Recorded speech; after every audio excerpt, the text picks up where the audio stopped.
wabarakatuh. Salam sejahtera. Semoga kalian dilimpahkan rahmat dan rezekinya kepada Allah Subhanahu wa Ta'ala di subuh hari ini. Pada kesempatan hari ini, insya Allah saya akan berbagi bagaimana cara untuk menarik benda pusaka di alam gaib ya.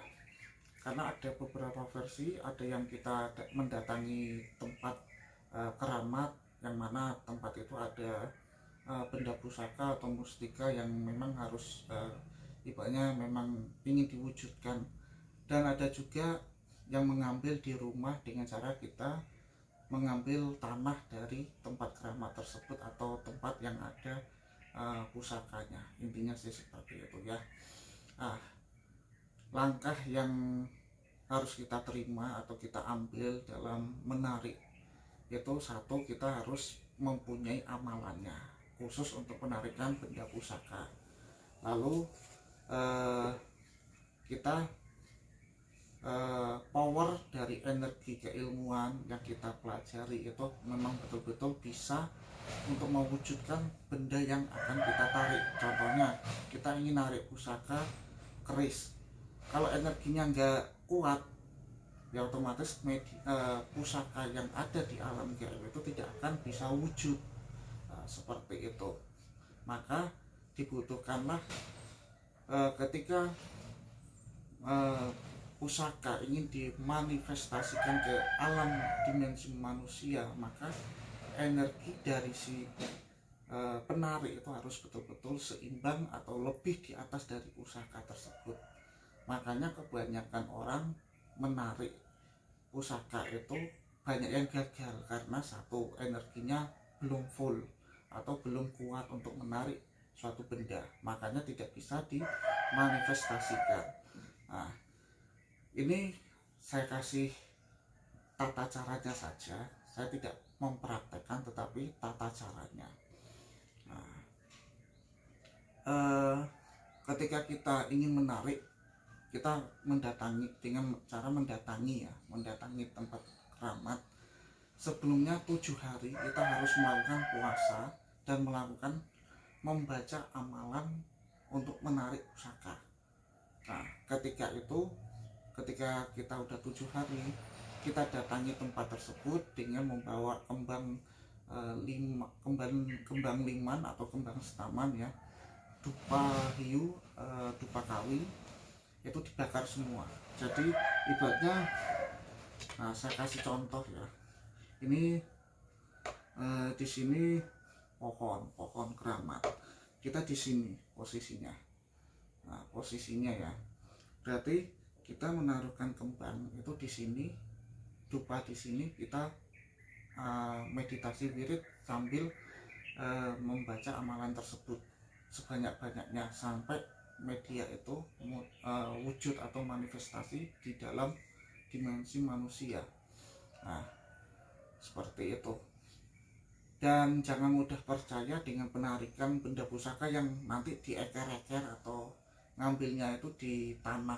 Jadi tanahnya itu dieker-eker kayak ayam ya. Nah, itu otomatis itu bohongan, itu trik seperti itu. Karena ketika pusaka ingin dimanifestasikan ke alam manusia ya, itu bukanlah dieker, karena pada dasarnya dimensinya gaib itu ada di tengah, benda itu ada di tengah kadangkala seperti itu. Makanya kalau ada punya penarikan pusaka kok langsung dieker-eker kayak ayam, ibaratnya tanahnya itu ibaratnya digaruk, itu kalian harus betul-betul memperhatikan bahasanya itu adalah trik. Karena pada dasarnya ketika kita sudah memang bisa mewujudkan, dia akan wujud dengan sendirinya. Nah, seperti itu. Jadi tidak mudah untuk menarik pusaka itu, menarik benda mustika itu tidak mudah. Dibutuhkan energi yang kuat dalam diri kita. Nah, seperti itu.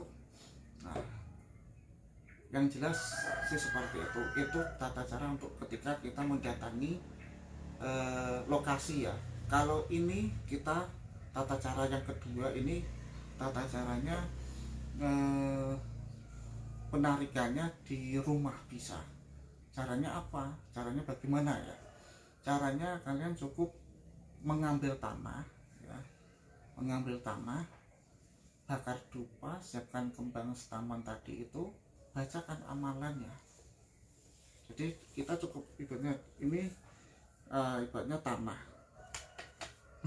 nah, ini dupa, kembang, nah, ini kembang, ini maaf ya, ini sebagai contoh saja.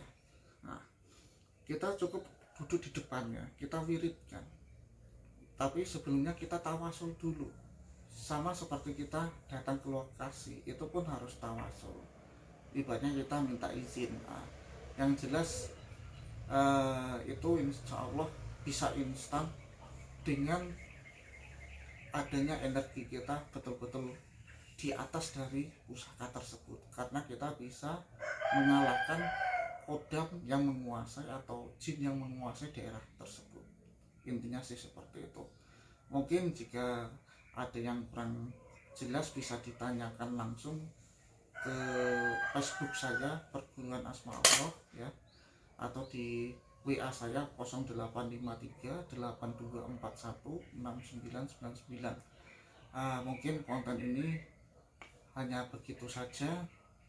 Yang jelas jika ada kata-kata yang kurang berkenan di hati atau ibaratnya saya kurang pas dalam menyampaikan, maka saya sebagai guru besar perguruan Asma Allah, Sahiman Pujono, mohon maaf lahir dan batin.